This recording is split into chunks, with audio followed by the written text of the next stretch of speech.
আজ অনেক দিন পরে সপ্তম শ্রেণীর ছাত্রদের জন্য ছাত্রদের সঙ্গে তোমাদের অঙ্কের একটা অধ্যায় নিয়ে একটু আলোচনা করা হবে। অধ্যায়ের নাম দেখতেই পাচ্ছ উপরে স্ক্রিনেতে, দ্বিস্তম্ভ লেখচিত্র, এবং এর কিছু অঙ্কে হিন্টস বলো বা কিভাবে করতে হয় সে নিয়ে আমরা সংক্ষেপে আলোচনা করব। যে আলোচনার মাধ্যমে আজকে বুধবার, আগামী রবিবারের মধ্যে তোমরা এই কোষে দেখি 16 সম্পূর্ণ করে আমাকে পাঠাবে। আর রবিবার রাত্রে আমরা এই কোষে দেখি 16-র ওপরে ঠিক আগের মতো একটা অনলাইন এমসিকিউ টেস্ট নিয়ে নেব। তবে আগেরবারে তোমাদের দিতে কারুর সমস্যা হয়েছিল, আশা করি সেটা এবারে থাকবে না। একটা শর্তে এবারে পদ্ধতি আরও সহজ করা হবে। সাইন ইন করার অপশান থাকবে না। অনেকের সমস্যা হয়েছে এই সাইন ইন করতে গিয়ে। শর্তটা কি? শর্তটা হলো, তুমি যখন পারফর্ম করবে, যে নির্দিষ্ট সময় দেওয়া হবে সেই সময়ের মধ্যে তুমি যখন অনলাইন টেস্টটা দেবে, তো একটি ছাত্র শুরুর মুহূর্তে সে কোন মেল আইডি থেকে দিচ্ছে সেই মেল আইডি মানে মেলটা হোয়াটসঅ্যাপে লিখে আমাকে পাঠাবে এবং বলবে আমি এখন থেকে শুরু করছি। ও প্রত্যেক ছাত্র একবারই কেবলমাত্র দিতে পারবে। তো যদি এমনটা ঘটে কেউ দুবার তিনবার করে বিভিন্ন মেল আইডি ব্যবহার করে বা উল্টোপাল্টা মেল আইডি লিখে দাও, তাহলে আমাকে আবার সেই পুরোনো পদ্ধতিতে যেতে হবে, যেটা তোমাদের পক্ষে একটু কঠিন হয়ে যায়। আর সাইন ইন না করে করার ক্ষেত্রে পদ্ধতি সহজ হয়, কিন্তু তার কিছু বাউন্ডারি নষ্ট হয়েছে। যে কেউ একাধিকবার দিতে পারে, সেই সুবিধাগুলো পাওয়া যায় তোমাদের দিক থেকে। তো আশা রাখবো তোমরা যদি এটা মেনটেন করো, তাহলে আমি সহজ পদ্ধতিতেই তোমাদের পরীক্ষাটা নিতে পারবো। চলো আজকে আমাদের শুরু করা যাক। কোষে দেখি 16, কোষে দেখি 16-র কি একটু আলোচনা সংক্ষেপে করে নেওয়া যাক। এই চ্যাপ্টারে যে বিষয় আমাদের মূলত আলোচনা করতে হবে সেটা হচ্ছে যে কোনো ডেটা অ্যানালিসিসের কাজে যা লাগে তার একটা গুরুত্বপূর্ণ অংশ। তো বলছে যে কোনো বিষয় নিয়ে যখন আলোচনা করা হচ্ছে, খেলা হোক, পড়াশোনার বিষয় হোক, কোনো জায়গার শিক্ষার হার বার করার জন্য হোক, কিছু ডেটা পাওয়া যায়। যে মনে করো অঙ্ক পরীক্ষায় তোমাদের ক্লাসে 80 জন রয়েছে, কে কত করে পেয়েছে, সেখানে যদি প্লট করা যায়, দেখা যাবে কার মানে 0 থেকে 10-এর মধ্যে কতজন আছে, 10 থেকে 20-র মধ্যে কতজন আছে। এইভাবে 100 পরীক্ষা হলে 10খানা স্টেপে ভেঙে নিয়ে বার করা যেতে পারে ওই ক্লাসে পড়াশোনার অগ্রগতির হার কেমন। তো দেখবে যে কোনোভাবে কোনো ঘটনাকে এইভাবে ডেটা অ্যানালিসিসের মাধ্যমে গ্রাফিক্যালি রিপ্রেজেন্ট করলে তা সম্পর্কে আমাদের ধারণা অত্যন্ত সহজে রিপ্রেজেন্ট করা যায়। তো সেসব আমরা দেখব পরে। তার আগে যে কাজটা করব, এই দ্বিস্তম্ভ লেখচিত্র, এই যে এখানে বলা হয়েছে লেখচিত্র, যে কথাটা বলা হয়েছে, অর্থাৎ এই শব্দটা যে ব্যবহার করা হয়েছে, তো এটা মানে কি? লেখচিত্র, গ্র্যাপ, আরেকটু পরে আমরা 9-এ উঠলে সরাসরি 8 থেকেও করা যায়, গ্র্যাপ পেপার ব্যবহার করব। অনেকে 7-এই করতে পারো, অসুবিধে নেই, 7 থেকেও করা যেতে পারে, কিন্তু আমাদের পরীক্ষায় সাধারণত ক্লাস 7-এর জন্য গ্র্যাপ পেপার দেওয়া হয় না। যদি দেওয়া হয় খুব ভালো। তো দেখো আমি এখানে খুব সাধারণ ধারণার মাধ্যমে কি করে গ্র্যাফ আমি অঙ্কন করব, তার প্রাথমিক ধাপগুলো কি। যে কোনো একটা বিষয় মনে করো, একটা পরীক্ষার নাম্বারের ভিত্তিতেই বলছি, অঙ্ক আর বাংলা দুটো ক্লাসে 30 জন করে পরীক্ষা দিয়েছে, কে কেমন নাম্বার পেয়েছে সেটাকে আমরা রিপ্রেজেন্ট করতে পারবো গ্রাফিক্যালি। তো এটা করার জন্য সবার আগে যেটা দরকার, যে কোনো স্তম্ভ লেখচিত্র মানে একটা আয়তক্ষেত্র, সেই আয়তক্ষেত্রের সাহায্যে আমরা যে কোনো তথ্যকে গ্রাফের মাধ্যমে তুলে ধরব। এর জন্য কি করতে হবে? দুটো একে অপরের উপর লম্ব রেখা আঁকতে হবে। একটা রেখার নাম দেওয়া হয় যেটা অনুভূমিক, সেটাকে বলে হচ্ছে এক্স অক্ষ, বড় হাতের। আর যেটা হচ্ছে উল্লম্ব, সেটাকে বলা হচ্ছে ওয়াই অক্ষ। যদিও আমাদের ক্লাস 7 এই নামগুলো ব্যবহার করা হচ্ছে না, তো জেনে রাখো, পরে তো আমরা ব্যবহারই করব। তাহলে একটাকে বলা হচ্ছে এক্স অক্ষ আর এটাকে বলা হচ্ছে ওয়াই অক্ষ। এই বিন্দুটার নাম হলো, যেখানে এই পরস্পর ছেদি দুটো লম্ব রেখা একে অপরকে ছেদ করেছে, সেই বিন্দুটাকে বলা হয় মূল বিন্দু অথবা আদি বিন্দু। তীর চিহ্ন মাথায় আছে মানে এটা এখানে শেষ নয়, ডান দিকে যতদূর পর্যন্ত বিস্তৃত, আর এই দিকের এই উল্লম্ব রেখাটা ডান দিকে যতদূর পর্যন্ত বিস্তৃত, এটা হচ্ছে অনুভূমিক রেখা, বা একে বলে হরাইজন্টাল অ্যাক্সিস বা অনুভূমিক অক্ষ, অথবা এর নাম হচ্ছে ও এক্স। কেউ একে ছোট হাতের এক্স অক্ষ বলেও ডাকতে পারে, কিন্তু যদি ও দিয়ে বলি তখন ও ক্যাপিটাল এক্স বলতে হবে। অন্যদিকে এটা হচ্ছে উল্লম্ব অক্ষ বা ভার্টিক্যাল অ্যাক্সিস বলা হচ্ছে, অথবা ও ওয়াই অ্যাক্সিস অথবা ওয়াই অ্যাক্সিস। ওয়াই অ্যাক্সিস লিখলে ছোট হাতের ব্যবহার করা যেতে পারে, কিন্তু ও ওয়াই লিখলে বড় হাতে লিখতে হবে। যখন আঁকবে খেয়াল রাখবে এটা 90 ডিগ্রি কোণ ধরে মেনটেন করতে হবে। যদিও আমরা পরে জানতে পারবো যে এটা আসলে দ্বিমাত্রিক লেখচিত্র, অর্থাৎ যেটাকে একটা খাতার পাতায় আঁকা যায় এমন লেখচিত্র, তার প্রকৃত গঠন এটা। এইটা হচ্ছে এক্স অক্ষের ধনাত্মক দিক, উল্টো দিকে আছে এক্স অক্ষের ঋণাত্মক দিক। আমাদের এখানে ঋণাত্মক অংশগুলো কিছুই আমরা আঁকবো না, দরকার নেই, আমরা শুধু একটি এর 1/4 ভাগ এঁকেছি, শুধু এই অংশটুকুই আঁকা হয়েছে। বলছে ক্লাস 7, 8, 9, 10, 7, 8, 9, 10 চারটে ক্লাসের কতজন করে ক্রিকেট খেলা পছন্দ করে সেটাকে যদি আমি দেখাই, তো বলছে এই জন্য কী করবো, আমি একটা যে কোনো একটা সহজ উদাহরণ দিয়ে বলছি। কি করলাম আমি, আমি এখানে আয়তক্ষেত্র আঁকবো। প্রথমে এরকম একটা আয়তক্ষেত্র আঁকবো, আর একটা আয়তক্ষেত্র, প্রত্যেকের এই প্রস্থটা হবে ভূমি, এটা আর একটা আয়তক্ষেত্র, আর এটা আর একটা আয়তক্ষেত্র। প্রতিটা আয়তক্ষেত্রের চওড়াটা সমান হবে, অর্থাৎ এই প্রস্থগুলো প্রত্যেকের সমান হবে। ঠিক আছে, প্রস্থটা সমান হবে। এবার বলছে, মনে করো আমি শুধু ক্লাস 7-এর জন্যই বলছি, দেখা গেল 7, 8, 9, 10 চারটেই বলছি, 7, 8, 9, 10 যদি ক্লাস 7-এর 20 জন ক্রিকেট খেলতে পছন্দ করে, সেই সংখ্যাটাকে আমি এইদিকে প্লট করব, এবং এখানে স্কেলের এক একটা ঘরকে আমি কি ধরবো, 10 ঘর করে ধরবো। এক একটা ঘরকে মানে 1 সেন্টিমিটারে এক একটা দাগকে ধরবো কি 10 ঘর করে ধরা হবে। তাহলে ক্লাস 7-এর 20 জন হচ্ছে ক্রিকেট খেলতে পছন্দ করে, 20-র দাগে এটা স্কেল ফেলবো, 2 ঘর, তার মানে এই হলো যে আয়তক্ষেত্রটা, এটা কি নির্দেশ করছে ক্লাস 7-এ কতজন ক্রিকেট খেলতে পছন্দ করে। তাহলে এই লম্বাটা কি নির্দেশ করছে, অর্থাৎ এর হাইটটা নির্দেশ করছে কতজন, বিষয়টার মান। বিষয়টা কোন দিকে প্লট করছি, বিষয়টাকে প্লট করা হচ্ছে অনুভূমিক অক্ষ বরাবর, আর বিষয়ের মানটাকে প্লট করা হচ্ছে উল্লম্ব অক্ষ বরাবর। তাহলে এখানে যে প্রতিটা আয়তক্ষেত্র আঁকবো, এখানে ছবি হয়তো রাফ আছে, আমি পরের ছবি আসছি।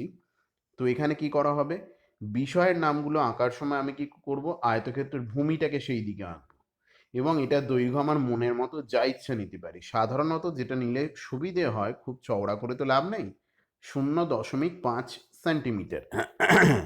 কেউ 1 সেন্টিমিটার নিতে পারো, 1.5 নিতে পারো, আরও বেশি চওড়া হয়ে যাবে।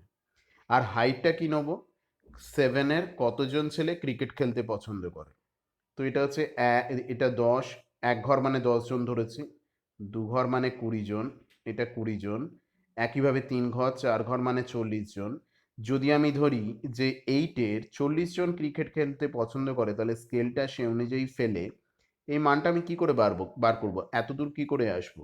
তো স্কেলের 0 দাগটা এখানে রাখবো, আর 4 নাম্বার দাগে এখানে রেখে আমি হাইটটা মেপে নেবো, এটা 4 কোথায় হচ্ছে, এখানেও তাই করবো।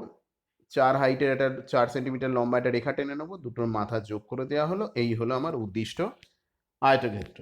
এটাকে বলা হয় বার ডায়াগ্রাম। বার অথবা এখানে রেক্ট্যাঙ্গুলার বার, আয়তলেখ যাকে বলে, তার সাহায্যে আমি গ্রাফটা প্লট করেছি বলে একে স্তম্ভ লেখচিত্র বলছে, স্তম্ভ আকৃতি। অর্থাৎ দ্বিমাত্রিক পাতায় কোনো স্তম্ভ অঙ্কন করলে পাতার উপরে 2Dতে সেই স্তম্ভের আকৃতি যেমন হবে তার মতো দেখতে বলে এই গ্রাফের এরকম নাম।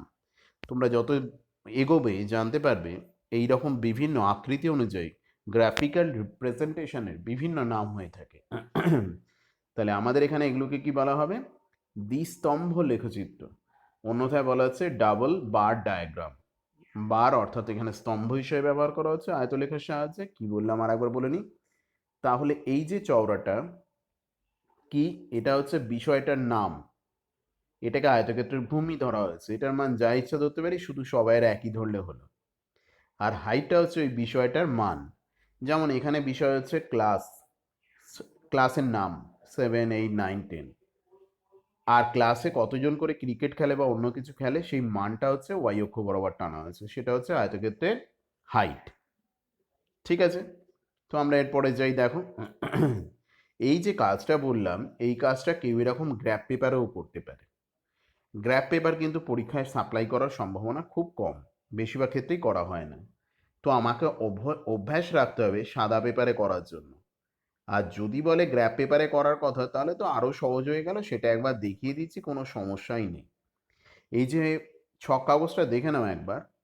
ছক কাগজে অদ্ভুত জিনিস রয়েছে। এই যে মোটা দাগের বর্গক্ষেত্র রয়েছে, প্রতিটা মোটা দাগের বর্গক্ষেত্রের মধ্যে কি আছে ভালো করে তাকিয়ে দেখো। ছোট ছোট কটা বর্গক্ষেত্র আছে? এই অংশটায় আছে 25টা ছোট ছোট বর্গক্ষেত্র। একইভাবে ওপরের অংশটায় আছে 25টা। মোট 4টে 25টা ছোট ক্ষুদ্রতম বর্গক্ষেত্রযুক্ত 4টে অঞ্চল আছে। অর্থাৎ এই বর্গক্ষেত্রটার মধ্যে মোট ছোট ছোট কটা বর্গক্ষেত্র আছে? 100টা বর্গক্ষেত্র আছে। ঠিক আছে, এবার একে পরিচিত অর্থে ইঞ্চি গ্র্যাফ পেপার বলা হয়। ইঞ্চি গ্র্যাফ পেপার বলার কারণ হচ্ছে এই যে 10টা দাগের বর্গক্ষেত্র আছে, প্রতিটা বাহুর দৈর্ঘ্য 1 ইঞ্চি হয়। তাহলে এটাকে আমি মূলবিন্দু ধরবো, যে কোনো মোটা ঘর অনুযায়ী দেখে সেখান থেকে আমি এটাকে মূলবিন্দু ধরবো বা আদি বিন্দু। এখানে নাম দেবো এক্স, এখানে নাম দেবো ওয়াই। এক্স আর ওয়াই নাম না দিলেও চলবে, ক্লাস 7-এ বলা হচ্ছে না। এদিক বরাবর কি লিখবো? বিষয়ের নাম। তাহলে একটা বিষয় মনে করো, কিছু না হলো আমি বলছি যে কোনোভাবে আমি কতটা করে চওড়া ধরবো? 5 ঘর করে একটা বিষয়কে চওড়া ধরবো। কতটা করে? 5 ঘর করে। তাহলে দেখো যে অংশটা আমি মোটা করলাম, অর্থাৎ এই অংশটা, এইটা হচ্ছে একটা বিষয়কে বোঝাবে। আর একটা বিষয় একটু ছেড়ে দিয়ে আর একটা বিষয়কে আমরা প্লট করব, অর্থাৎ এইটা। এবার বলছে মনে করো প্রথম যে বিষয়টা আছে তার মান, মনে করো উদাহরণ হিসেবে বলছি, তার মান হচ্ছে 10। এখানে কিন্তু মাপার ক্ষেত্রে খুব সুবিধে আছে। আমাদের যখন সাদা পাতায় করব তখন কিছু কিছু ক্ষেত্রে আসন্ন মানের নিকটতর দশক বা শতক বা হাজারের ঘরে চেঞ্জ করে নিয়ে করতে হয়। এখানে ওসব সমস্যা নেই। এখানে যদি 15, 17, 20 কারুর মান হয়, সবগুলোই দেখানো যাবে। 23, 25, 58 যা এই ছক কাগজের মধ্যে রিপ্রেজেন্ট করা সম্ভব এর হাইটের মধ্যে। মনে করো আমি এখানে ধরা শুরু করলাম, মান হচ্ছে এখানে 0, এটা মান শুরু করছি। ঠিক 10 ঘর উপরে গিয়ে এটা হলো 10 একক, তারও 10 ঘর উপরে এটা হচ্ছে 20 একক, এটা 30 একক, এটা হচ্ছে 40 একক, এইভাবে চলছে। তাহলে যদি বলে প্রথমটা কত ঘর হয়েছে? প্রথমটা হয়েছে 22। প্রথম বিষয়টার মান কত? 22। তাহলে আমি কেমন আঁকবো দেখো, চেষ্টা করছি। এতটা নিখুঁতভাবে আমি পেন দিয়ে এখানে দেখাতে পারবো না, চেষ্টা করছি। দেখো সামান্য 19-20 হবে। 22 এই হাইটটাকে রিপ্রেজেন্ট করা হচ্ছে। তাহলে স্কেল এখানে 22টা ঘর আমার গুনতে কোনো সমস্যাই নেই। এইটা হলো 10টা ঘর, আর ওপরে 10টা, তারপরে দুটো ছোট ঘর, তারপরে ছোট ঘরের এখান থেকে আমি আর একটা, হ্যাঁ এখানে তো রেখা টানাই আছে, রেখার ওপর শুধু কি করবো? স্কেলটা বসিয়ে দেবো। তাহলে আমার আঁকা হয়ে গেল। এটা কি পেয়ে গেলাম? আমি এখানে একটা বার ডায়াগ্রাম বা স্তম্ভলেখ পেয়ে গেলাম। হয়েছে। তাহলে এটা প্রথম বিষয়। এবার মনে করো প্রথম যে কোনো বিষয় হতে পারে, অর্থাৎ মনে করো ক্লাস 7-এর বাংলায় 20 পেয়েছে। বাংলায় পাশ করেছে কতজন? 20 নয়, বাংলায় পাশ করেছে 20 জন ক্লাস 7-এ। ঠিক আছে, এবার যদি আমি চাই ক্লাস 7-এরই, ক্লাস 7-এর অঙ্কে পাশ করেছে কতজন, তখন আমি দেখলাম অঙ্কে পাশ করেছে, উদাহরণ হিসেবে বলছি 30 জন। সংখ্যাগুলো কোনো গুরুত্ব নেই, শুধুমাত্র বোঝাবার জন্য বলছি। তাহলে আমি এখানে কি করব? একটু গ্যাপ দিয়ে চওড়াটা শুধু একই মেনটেন করবে। বাংলার ক্ষেত্রে কত ঘর নিয়েছি চওড়াটা? বাংলার ক্ষেত্রে চওড়াটা নেওয়া হয়েছে 5 ঘর। তাহলে এরও চওড়াটা নিলাম 5 ঘর। তো হয়ে গেল আমার আঁকা। তাহলে এইভাবে বিষয়গুলো এখানে দেওয়া আছে। সপ্তম শ্রেণীর বাংলায় কতজন পাশ করেছে, অঙ্কে কতজন পাশ করেছে, এরকম আরও বিষয় থাকতে পারে। কিন্তু ভেবে দেখো যদি এমনটা ঘটে যে সপ্তম আর অষ্টম শ্রেণীর আমি কম্পেয়ার করব, কোন ক্লাসের বেশি ছেলে বাংলায় পাশ করেছে, কোন ক্লাসের বেশি ছেলে অঙ্কে পাশ করেছে বা বিপরীতভাবে ফেল করেছে, সেগুলো কি করে নির্ণয় করব? তার জন্য আমায় কি করতে হবে? দেখো আমরা নিচে আসছি এরপরে, তখন এই যে এগুলো কি হচ্ছে, এগুলো হচ্ছে একক স্তম্ভ, অর্থাৎ একসঙ্গে কটা স্তম্ভ আছে, একটাই আছে, এর সঙ্গে কাউকে কম্পেয়ার করছি না, বাংলা বাংলাই, পাশে আছে অঙ্ক, কিন্তু এখানে কম্প্যারিজন করা হচ্ছে না, শুধুমাত্র কোনো একটা সেকশনের বা কোনো একটা ক্লাসের বিষয়গুলোতে কে কতজন পাস করেছে সেটা বা ঘটনাগুলোকে সেগুলোকে গ্রাফিক্যালি রিপ্রেজেন্ট করা হয়েছে। এই গ্রাফের সাহায্যে তুলনা কিছু করা হবে না, তুলনা করার জন্য আমরা ব্যবহার করব কি, দ্বিস্তম্ভ লেখচিত্র। তাহলে এটুকু বুঝতে পারলে এই গ্রাফ পেপারে যদি করতে হয় সেই কাজটা আমাদের কি হয়ে যাবে, আরো সহজ হয়ে যাবে। তখন আমি শুধু যে কোনো সুবিধাজনক জায়গা থেকে এই 10 চেঞ্জ করেছে কেটেছে এরকম কোনো জায়গায় মূলবিন্দু ধরে অনায়াসে তুমি কাজটা করতে পারো। তাহলে গ্রাফ পেপার ব্যবহার করাটা কঠিন নয়, বরঞ্চ সাদা পাতায় করার থেকে সহজ। কিন্তু সাদা পাতাতেও অভ্যাস রাখতে হবে, গ্রাফ পেপারে কেউ ইচ্ছে হলে করতেই পারো, কিন্তু সাদা পাতায় ব্যবহার অভ্যাস রাখতে হবে, কারণ পরীক্ষার সময় ক্লাস 7-এ সাধারণত গ্র্যাপ পেপার দেওয়া হয় না। তো আমরা এবার আসছি, দেখো আমাদের বইয়ের কয়েকটা উদাহরণ, দ্রুত বিষয়গুলো বুঝে নেব। এই যে এতক্ষণ ধরে একক স্তম্ভ এবং তারপরে দ্বিস্তম্ভের অবতারণা করা হয়েছে, দ্বিস্তম্ভটার নাম শুধু শুনিয়েছি আর একক স্তম্ভটা দেখানো হয়েছে। দেখবে বইয়ের প্রথমেই আমার কাছে যে বইটা রয়েছে 2-1 বছরের পুরনো, সেই বইতে দেখানো হচ্ছে 2013 সালে শিক্ষামূলক ভ্রমণে যা গেছে কজন, ক্লাস 6-এর হচ্ছে 36 জন, 7-এর 38 জন, এবং এইভাবে সংখ্যাগুলো দেয়া আছে। তো এই যে ঘটনাটার নাম কি, বিষয়গুলোর নাম কি, ষষ্ঠ শ্রেণী, সপ্তম শ্রেণীর, অষ্টম শ্রেণীর, নবম শ্রেণীর। এই শ্রেণীগুলো হচ্ছে এক একটা শ্রেণী, ছাত্র, এদেরকে বলা হচ্ছে কি এক একটা বিষয়, আর ছাত্র সংখ্যাটাকে রিপ্রেজেন্ট করা হয়েছে কি সেই বিষয়ের মান বা সেই ঘটনার মান। তাহলে এখানে কি করা হয়েছে, এখানে আমি মনে করো এটা 1 সেন্টিমিটার, আমার স্কেলে এমনি জ্যামিতি বক্সের স্কেলে এটা হচ্ছে 1 সেন্টিমিটার। আমি 1 সেন্টিমিটার দিয়ে কি প্রকাশ করছি, আমি 1 সেন্টিমিটার দিয়ে 10 জনকে প্রকাশ করেছি। কতজনকে প্রকাশ করা হয়েছে, 10 জনকে প্রকাশ করেছি। তাহলে এই যে 36 জন আছে, এই যে 38 জন আছে, এগুলোকে প্রকাশ করব কি করে, এগুলোকে তোমায় বুঝে নিতে হবে। তার মানে 3.6, 10 দিয়ে ভাগ করে দেবো, 3.6 জন, সরি 36 জন মানে কত কত হবে, 10 জন মানে এক ঘর, তাহলে 36 জন মানে কত ঘর হবে, 36/10 মানে 3.6 ঘর, মানে 3.6 সেন্টিমিটার। তবেই ক্লাস 7-এ যে উপায়ে আমরা সাধারণত করে থাকি, কি করা হয়, এই সংখ্যাগুলোকে যে কেউ পরবর্তী বা নিকটতর, পরবর্তী শুধু নয় পূর্ববর্তীও হতে পারে, নিকটতর দশকের ঘরের সংখ্যায় চেঞ্জ করে নিয়ে কাজগুলোকে রিপ্রেজেন্ট করতে পারো। এক্ষেত্রে হয়তো করা যাবে, অনেক ক্ষেত্রে আমাদের সমস্যায় পড়তে হবে। তাহলে আমি 36কে কত দিয়ে রিপ্রেজেন্ট করতে পারি, 36কে ইচ্ছে করলে 40 দিয়ে, 38কে 40 দিয়ে, 42কে 40 দিয়ে, তার মানে এখানে কিন্তু 42টা কমে গিয়ে 40 হয়েছে, 38টা কমে গিয়ে বেড়ে গিয়ে 40 হয়েছে, 36টাকে আসন্ন মানে ধরে নিয়েছি 40, আর 45টাকে ধরে নিয়েছি আসন্ন মানে 50। আবারও বলে রাখি, কেউ যদি বিষয়গুলো ঠিক করো যে আমি 45 আছে 45টাই বসাবো, 42টা আছে 42টাই বসাবো, খুব ভালো। কিভাবে করবে তার পরিবর্তন তো বলে দিলাম, 10 জন সমান আছে এক ঘর বা 1 সেন্টিমিটার, তার মানে আমার আছে কতজন, 36 জন, সেটা মানে কত ঘর হয়ে যাবে, 3.6 সেন্টিমিটার। কিন্তু এমন হতেই পারে যেখানে এমন একটা সংখ্যা পাওয়া গেল যেটা আমি স্কেলের সাহায্যে বসানোটা আমার পক্ষে কষ্টকর, অন্য কোনো ক্ষেত্রে কথা বলছি। তো সেই কারণে এই পদ্ধতিটা জেনে রেখো। আর এই আসন্ন মানে পরিবর্তন করেও আমাদের এখানে মানে যথেষ্টভাবে গ্রাহ্য, নিকটতর শতক, দশক বা হাজারের ঘরে চেঞ্জ করে করা, আমরা অনুশীলনীর ভেতরে গিয়েও দেখতে পাবো।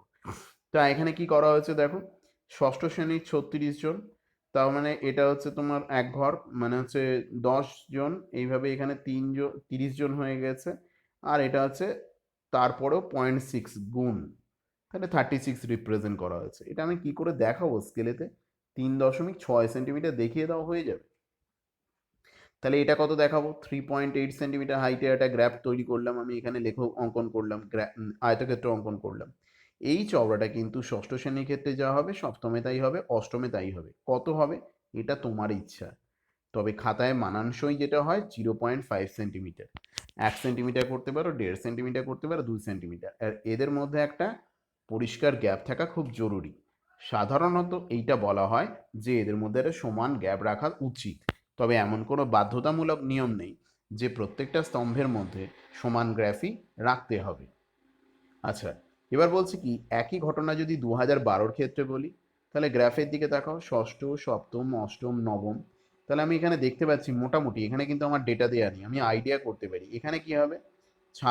ছাত্রছাত্রীর সংখ্যা কত, 30-এর বেশি, সেটা 31 বা 32, আমি পারফেক্ট বলতে পারবো না। এখানে সপ্তম শ্রেণীর ক্ষেত্রে বেড়াতে গেছে কতজন, এটা 48 অথবা 49 জন হতে পারে, বা 48 থেকে 47 এরকম যে কোনো কিছু হতে পারে। আর এর ক্ষেত্রে কত হচ্ছে পরেরটা, পরেরটা হচ্ছে 40-এর সামান্য কম, আর এটা হয়ে যাচ্ছে 50 আর 60-এর মাঝখানে, 55 হতে পারে, যে কোনো কিছু হতে পারে। তাহলে এইভাবে আমি কি বার করতে পারবো, এই লেখো থেকে আমি বলে দিতে পারবো কোন ক্লাসের কতজন ছাত্রছাত্রী বেড়াতে গেছে। কিন্তু আমি যদি এখন কম্পেয়ার করতে চাই দুটো বছরের মধ্যে, যে দুটো বছরে ক্লাস 6-এর কত বেশি বা কম গেছে, ক্লাস 7-এর কত বেশি বা কম গেছে, তখন কিন্তু আমাকে যেটা অঙ্কন করতে হবে সেটা হচ্ছে দ্বিস্তম্ভ লেখচিত্র। তো তাকিয়ে দেখো, দ্বিস্তম্ভ লেখচিত্রের কথা বলা আছে, বইয়ের উদাহরণ থেকে তোমাদের নেয়া, যে আগের অঙ্কটা বললাম তারই এটা উদাহরণ। তাহলে কি করব, এখানে দেখো ষষ্ঠ শ্রেণীর কটা আমি এঁকেছি, আয়ত লেখো। আয়তক্ষেত্রের মাধ্যমে দুটো বার ডায়াগ্রাম আঁকা আছে, এখানে দুখানা স্তম্ভ এঁকেছি, সপ্তম শ্রেণীর দুটো স্তম্ভ এঁকেছি, অষ্টম নবমে। 2012 স্তম্ভগুলোকে, মানে দুটো গ্রাফ আগে আলাদা ছিল, এখন দুটো গ্রাফকে একই, স্তম্ভগুলোকে একই গ্রাফেতে এঁকেছি, একই পাতার একই অক্ষগুলোর মাঝখানে এঁকেছি। তাহলে 2013 সাল হলে কি করব, 2013 সাল হলে সেটাকে আমি অরেঞ্জ কালারে ইন্ডিকেট করা হয়েছে। তো এইভাবে দুটো ভিন্ন কালার দিয়ে, যে কোনো কালার দিয়ে আমরা কি করেছি, এটাকে স্তম্ভগুলোকে রিপ্রেজেন্ট করেছি।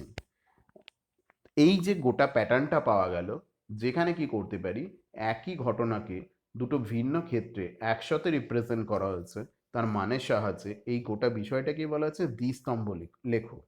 অর্থাৎ আমি এর সাহায্যে খুব ভালো করে বলে দিতে পারবো ষষ্ঠ শ্রেণীর গত বছর বেশি গেছিল না এবছর বেশি গেছে, 12-তে না 13-তে।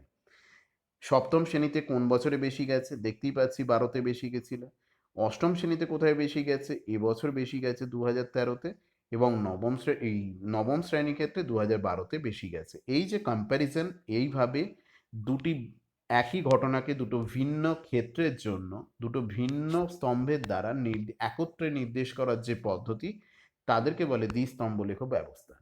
খেয়াল করো, একই ঘটনার জন্য যে দুটো স্তম্ভ অঙ্কন করছি, তাদের মধ্যে কোনো ব্যবধান নেই।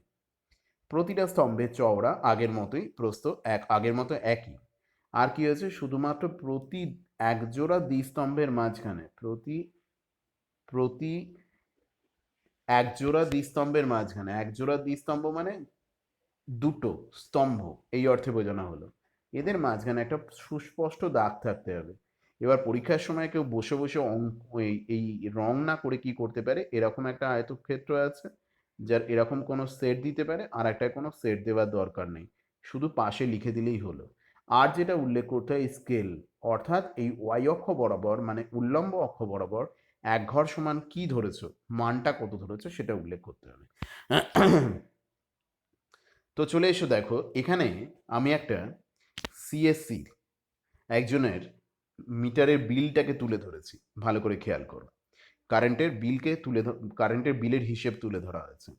দেখতেই পাচ্ছ এখানে লেখা আছে কারেন্ট ইয়ার, অর্থাৎ এবছরের বিভিন্ন মাসের খরচ, কত ইউনিট খরচা হয়েছে। আর এটা হচ্ছে হলদেটে কালারে যেটা আছে সেটা প্রিভিয়াস, অর্থাৎ আগের বছরের। নীল দিয়ে বলা হয়েছে এবছরের খরচের হিসেব, আর হলুদ দিয়ে বলা হয়েছে আগের বছরের খরচের হিসেব। আর এখানে মাপে হচ্ছে বিওটি এককে, বোর্ড অফ ট্রেড ইউনিট, অর্থাৎ মিটার ঘরে কত ইউনিট বিদ্যুৎ শক্তি খরচা করেছি। দেখো এখানে এক এক ঘর মানে কি ধরেছি, 1 সেন্টিমিটার দিয়ে 100 ইউনিটকে বোঝানো হয়েছে, 200 ইউনিট, 300 ইউনিট, 400 ইউনিট। তো এইভাবে দেখানো হয়েছে। তো দেখো আমি এর মাধ্যমে কি করে ঘটনাটা ব্যাখ্যা করতে পারছি। কি বলা হয়েছে দেখো, ডিসেম্বর, তো দুটো গ্রাফিকই সমান চওড়া, হাইট কিন্তু সামান্য 19-20, যদি এখানে প্রায় সমান বলেই মনে হচ্ছে। তাহলে মোটামুটি এখানে খরচের হিসেব কত বলতে পারবো, এই হাইটটা কত, হাইটটা কত হবে, 70-এর মতো হবে। আর দেখো অতি সামান্য হলেও এবছরের, এই আগের বছরেরটা সামান্য হলেও বেশি ছিল, যে জানুয়ারি মাসের ক্ষেত্রে কি হয়েছে, জানুয়ারি মাসের ক্ষেত্রে মোটামুটি একই ওই 70 ইউনিটের মতো খরচা হয়েছে, এবং সেক্ষেত্রে সামান্য হলেও গত বছরে বেশি ছিল। আর এখানেও তুল্যমূল্য কোনটা বেশি কম খুব বোঝাটা শক্ত। ফেব্রুয়ারি মাসের ক্ষেত্রে, মার্চেও তো এই একই ঘটনা ঘটেছে, পার্থক্য সুস্পষ্ট বোঝা যাচ্ছে এপ্রিল এবং মেতে। যে কোনো কারণেই হোক, কারণ তো আমার এখানে জেনে লাভ নেই। দেখতে পাচ্ছি কি এবছর এপ্রিলে খরচা অনেক কম হয়েছে। সেটা কত, মোটামুটি আন্দাজে বলতে পারি 80 ইউনিটের মতো। যেখানে গত বছর খরচা হয়েছিল এপ্রিলে, কত ইউনিট খরচা হয়েছিল গত বছর এপ্রিলে দেখো, এটা হচ্ছে 200 আর 300-র মাঝখানে, তার মানে প্রায় 270-80 ইউনিট। আবার আবার একইভাবে মে মাসের ক্ষেত্রেও নিজেরা কম্পেয়ার করে দেখতে পাবে। এইভাবে তুলনা করার জন্য যে আমাদের স্তম্ভলেখের ব্যবস্থা, সেটাকেই বলা হচ্ছে দ্বিস্তম্ভলেখও বলা হচ্ছে। একসাথে প্রতিটা ঘটনার জন্য দুটো করে বোঝানো হবে, এখানেও আর একটা করে দুটো করে স্তম্ভ আঁকতে হবে। এখানেও দেখো আর একটা মিটারের বিল দেওয়া আছে, এটা সিএসসি এলাকার একটা মিটারের বিলের গ্রাফিক্যাল রিপ্রেজেন্টেশন।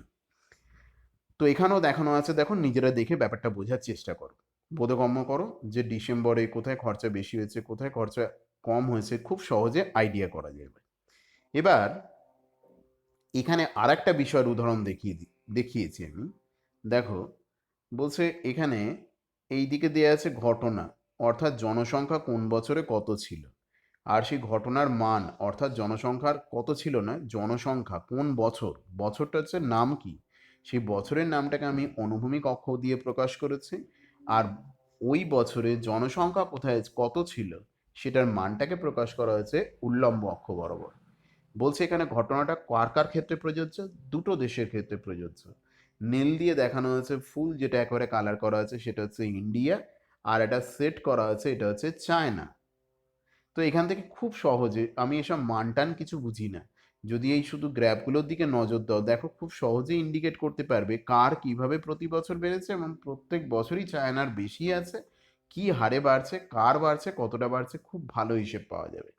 যদি 1951 থেকে 1961-র মধ্যে দেখি, তাহলে ভারতে বেড়েছে কত থেকে কত, দেখো ভারতের ছিল 1951-তে মোটামুটি এরকম একটা রেঞ্জে, মানে এটা কত, ওই 35 কোটির মতো এরকম কিছু একটা ছিল, মানে 35-37 কোটির মতো কিছু একটা ছিল। যখন চায়নার অলরেডি কত হয়ে গেছে, যখন চায়না হচ্ছে প্রায় 60-এর দোরগোড়ায়।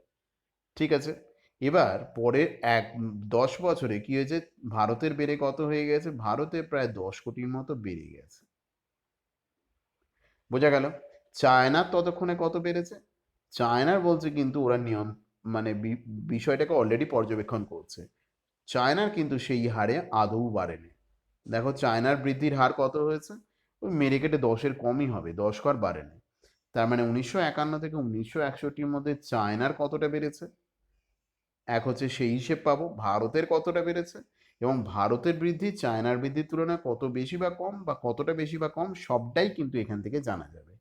এখানে খেয়াল করবে ওয়াই অক্ষ বরাবর যে মানগুলো প্রকাশ করছি, সেক্ষেত্রে এক একটা ঘর সমান আমরা কি ধরেছি, মানে 1 সেন্টিমিটার সমান 10 কোটি। এটা কেউ 1 সেন্টিমিটার বলতে পারে, 1 ইঞ্চি বলতে পারে, আমরা আমাদের করার সময় পাতাতে 1 সেন্টিমিটার করে ধরলেই সুবিধে। এই স্কেলটা কিন্তু তোমাকে প্রতিটা অঙ্কতে দেখিয়ে দিতে হবে, এটা বোঝানো এটা বলে দেওয়া খুব দরকার। আমরা চলে এলাম আমাদের বইয়ের আবার একটা উদাহরণে চলে এলাম, যেখানে কি বলা হচ্ছে দেখো, একাধিক সাবজেক্ট রয়েছে, বাংলা, গণিত, ইংরাজি, পরিবেশ পরিচয়, শারীর শিক্ষা, কলা শিক্ষা। প্রথম আর দ্বিতীয় ইউনিট টেস্টে কে কত পার্সেন্ট করে পেয়েছে, তোমার এখানে কোশ্চেনটা উপরে দেওয়া আছে, পুরো দেখবে যে একজন স্টুডেন্ট কত পার্সেন্ট করে পেয়েছে, একজন স্টুডেন্টই। বাংলায় বলা আছে প্রথমে পেয়েছে 61%, এখানে পেয়েছে 68%। তো আমি কি করব, একটু সুবিধের জন্য যেমন বলেছে স্কেল ধরে করতে পারো, কোনো সমস্যা নেই, কিন্তু যখন তুমি নিজে ইউজ করবে সমস্যা হতে বাধ্য। তোমার 6.8, 8.4 এইভাবে করতে পারো, খুব ভালো। অন্যথায় একটু সহজ করার জন্য কি করতে পারো, এইটা কি ধরছি আমি, এই দিক বরাবর এক ঘর সমান কি ধরেছি, 10%, 1 সেন্টিমিটার মানে 10%, 1 সেন্টিমিটার অর্থাৎ এটা মানে 10%। তার মানে দু দাগ যেখানে দিয়েছি, 2 সেন্টিমিটার যেখানে হচ্ছে সেটা হচ্ছে 20%, 30%, 40% এইভাবে গেছি। তাহলে 10% মানে হচ্ছে, এটা এখানে একইভাবে বলেছে, এটা 1 একক সমান 1%, 10% মানে আমি আমার ধরে নিচ্ছি খাতার পাতায় যখন করবো 1 সেন্টিমিটার। তাহলে 61% মানে কত হবে? 6.1 সেন্টিমিটার। তাহলে যেটা বলছি এতে অসুবিধা হওয়ার কিছু নেই, তুমি অনায়াসে যেরকম বলেছো ওইরকমভাবেই করতে পারো। আবার ইচ্ছে করলে আসন্ন মানেও করতে পারো, তাদের নাম্বার নিয়ে কোনো সমস্যা নেই। দেখা যাক আসন্ন মানে করলে কি করে করব। নিকটতর দশকের ঘরে চেঞ্জ করব, 61 যেমন করে আর কি, 65-এর আগে পর্যন্ত এটাকে কি ধরবো? 60 হচ্ছে নিকটতর দশক, তার মানে এটাকে আমি ধরে নিচ্ছি কত? এটাকে ধরে নিচ্ছি আমি 60%। এটাকে তাহলে কত ধরবো? এটাকে 80% ধরবো। এটাকে কত ধরবো? এটাকেও 80% ধরবো। এটাকে কমিয়ে ধরলাম, এটাকে বাড়িয়ে ধরা হলো আসন্ন মানের নিয়ম অনুযায়ী। এটাকে কি করব? 80%, এটাকে ধরা হবে 80%, এটা হচ্ছে 70%, আর এটা হচ্ছে 90%, আর এটাও 70%, 70%, আর হচ্ছে এটা 100%। এইভাবে ব্যাপারটা ভাবা যেতে পারে। ঠিক আছে, এবার কেউ যদি মনে করে আমি এটা 68 দিয়েই করবো, তাহলে কত করবো? 10% মানে 1 সেন্টিমিটার, 68% মানে উইকিং নিয়ম 6.8 সেন্টিমিটার। যাদের বিষয়গুলো খুব সহজে চলে আসে তাদের ক্ষেত্রে কোনো সমস্যাই নেই, কিন্তু এই সাধারণ উইকিং নিয়ম করতেও অনেকের সমস্যা হয়। সেক্ষেত্রে আমরা কি করব? সেক্ষেত্রে এই যে বললাম আসন্ন মানে চেঞ্জ করে করবে, অনেক সহজ হবে। তার মানে 70% মানে 7 ঘর, 90% মানে 9 ঘর, 100% মানে 10 ঘর। অন্তত তাহলে আমার এটা কতর চেয়ে বেশি হতে হবে লম্বা? 10 ঘরের চেয়ে 10 সেন্টিমিটারের চেয়ে বেশি লম্বা হতে হবে। এদিকে কোনো ব্যাপার না, এদিকে যে কোনো চওড়া হলেই হলো, আমি রিপ্রেজেন্ট করে দেবো। আর এদের মধ্যে একটা সমান সমান গ্যাপ থাকবে প্রতিটা বার ডায়াগ্রাম দ্বিস্তম্ভ লেখের মাঝখানে। আর দ্বিস্তম্ভের প্রত্যেকটা সেট কিন্তু জুড়ে থাকবে, কোনো গ্যাপ থাকবে না। আঁকার পদ্ধতি কি করেছি দেখো প্রথমে। তাহলে বলা হচ্ছে প্রথমেটা আমি কি দেখেছি, ফার্স্ট ইউনিট টেস্টে বাংলায় পেয়েছে 60% বা 61%, যাই বলি না কেন সেটা এঁকেছি এখানে। তার মানে এই হাইটটা আমি কত নিয়েছি, এই যে এখানে স্কেল ফেলেছি। কি করে আঁকবো কি করে? আমি প্রথমে কি করলাম, এটা করে নিয়ে এখানে একটা 6 সেন্টিমিটারের দাগ কেটে নিলাম, বোঝো ভালো করে, 6 সেন্টিমিটারের দাগ কেটে নিলাম। এবার পরেরটা কত আছে, দ্বিতীয়বারও বাংলায় পেয়েছে 70%, তার মানে বেড়ে গেছে। তখন কি করব, এই সমান চওড়া যেটা আছে এখানে, যেটা সমান চওড়া, এখানে যে দাগটা টানবো এটাই কিন্তু 7 সেন্টিমিটারের দৈর্ঘ্য করেই টানবো, আর ওই 60%-এ টানলাম না। আর এখানে ওটা শেষ হবে, তাহলে এখানেও একটা 7 সেন্টিমিটারের হাইটের আমি দাগ কেটে নিলাম।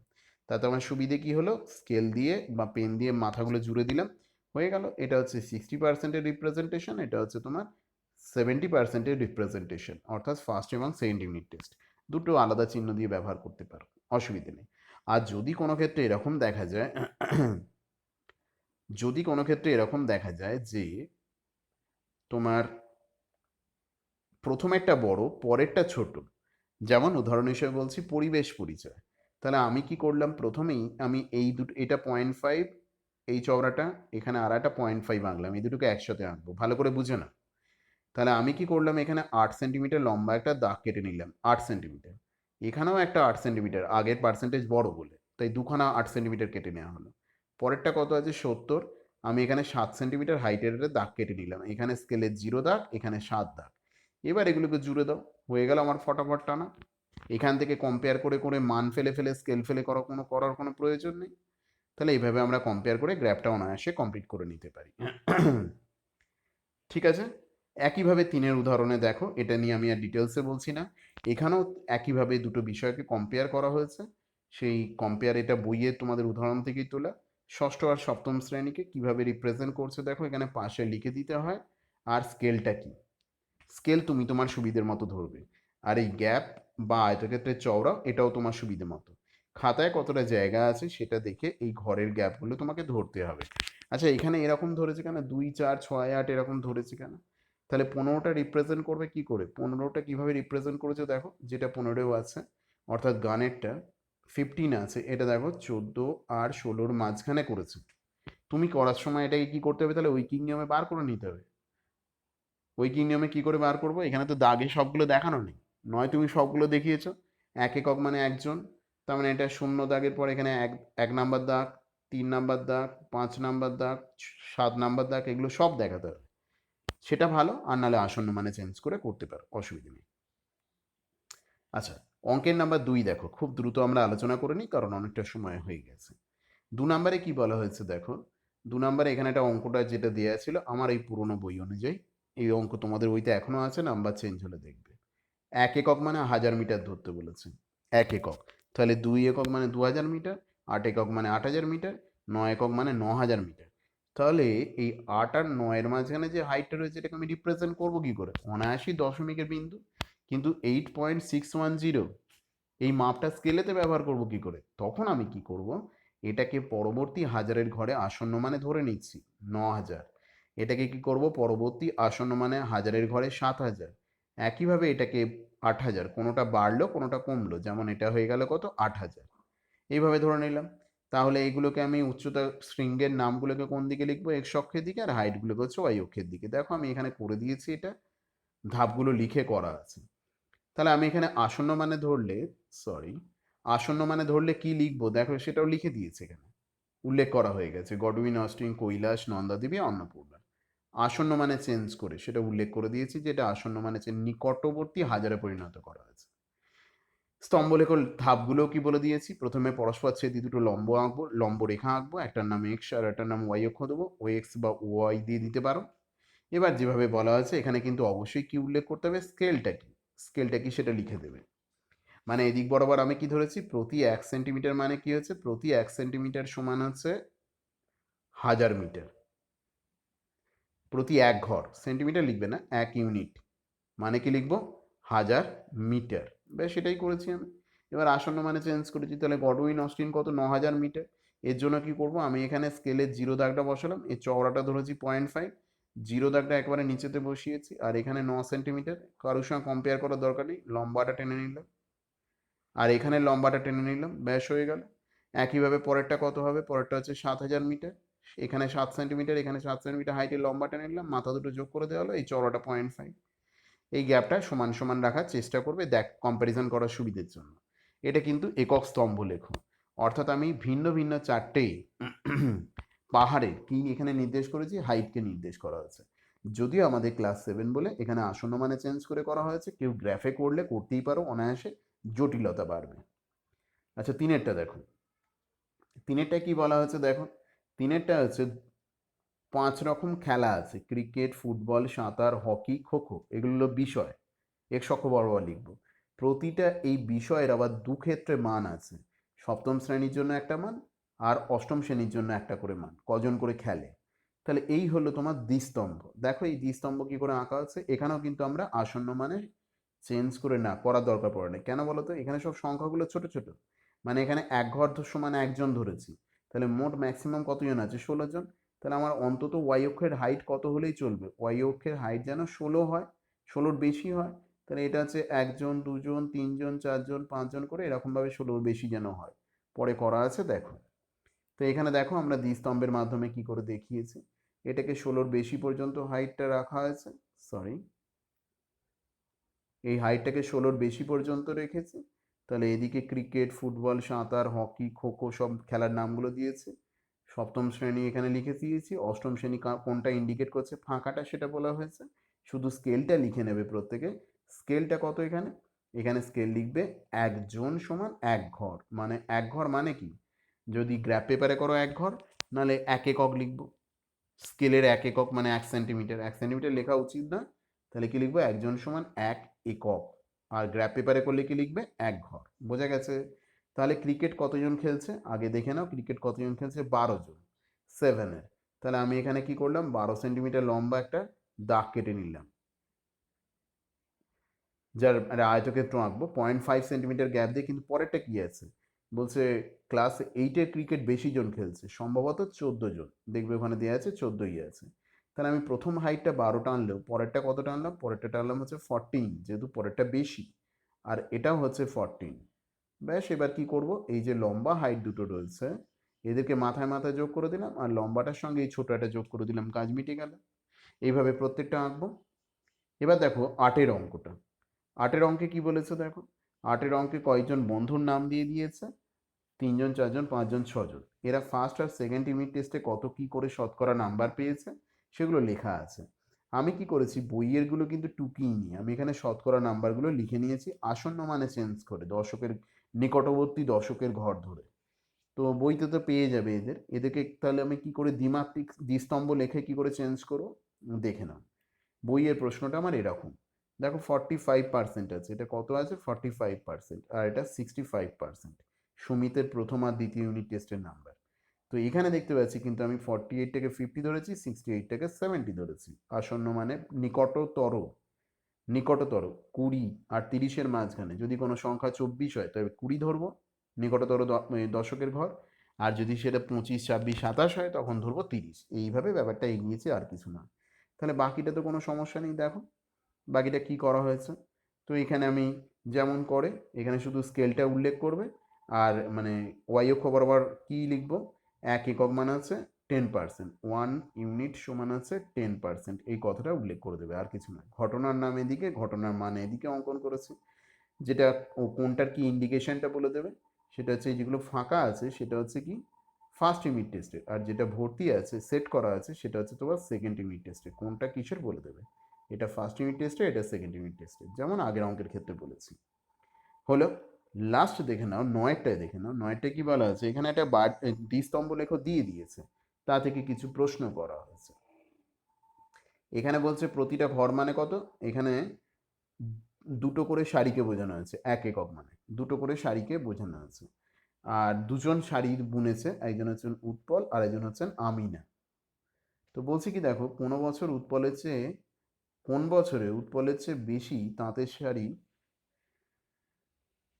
বোনা হয়েছে। তার আগে ওপরে প্রশ্ন থেকে পড়ো। ফুলিয়ার উৎপল ও আমিনা বিবি বছরে তাঁতের শাড়ি তৈরি পরিমাণ দ্বিস্তম্ভ লেখের মাধ্যমে প্রকাশ করা হয়েছে। কোন বছরে উৎপল সবচেয়ে বেশি তাঁতের শাড়ি বুনেছে এবং কতগুলি বুনেছে। উৎপলেরটা কি, নীল রঙের। তাহলে দেখো এদের মধ্যে হাইট সবচেয়ে বেশি কোনটা, পরিষ্কার বুঝতে পারছো, হাইট হচ্ছে সবচেয়ে বেশি 2008-এরটা। এবং কটা বুনেছে, 28টা। এই প্রশ্নগুলো দেওয়ার মানে কি, তুমি দ্বিস্তম্ভ লেখকে অ্যানালিসিস করতে পারছো কিনা, বিশ্লেষণ করতে পারছো কিনা, সেটা দেখতে হবে। আর কোন বছর উৎপল সবচেয়ে কম বুনেছে, তাহলে কোন ক্ষেত্রে হাইট সবচেয়ে কম, দেখো প্রতিটার হাইট মেনটেন করে দেখো, এইটা হচ্ছে সবচেয়ে কম। তাহলে এটা যদি সবচেয়ে কম হয় এর মান কত, মান মোটামুটি কি পাবে দেখো, এটা আসছে কোথায়, তোমার স্কেল ফেলে দেখতে হবে 12তে। যদি এটা 12 হাইট ধরে নিই, 12 ঘর ধরে নিচ্ছি, তাহলে হচ্ছে 1 ঘর মানে দুটো, তাহলে 12 ঘর মানে কত হবে, 24টা শাড়ি। একইভাবে আমিনা কোন বছরে সবচেয়ে বেশি, কোন বছরে সবচেয়ে কম, দেখতে পাচ্ছ আমিনার ক্ষেত্রে এইটা হচ্ছে সবচেয়ে বেশি, এবং এটার মান হচ্ছে 20 আর 24-এর মাঝখানে মানে 22 ঘর। 22 ঘর মানে কত হবে, 1 ঘর মানে হচ্ছে দুটো শাড়ি, 22 ঘর মানে 44টা শাড়ি, এভাবে বলতে পারি। এবার বলছে কি, আমিনা বিবি একইভাবে কম কোথায় করেছে নিজেরা বার করবে, এই ক্ষেত্রে করেছে, কটা সংখ্যা হচ্ছে বার করবে। আর কোন ক্ষেত্রে, কোন কোন বছরে আমিনা বিবি থেকে উৎপল বেশি শাড়ি বুনেছে, তাহলে নিজেরা কম্পেয়ার করো।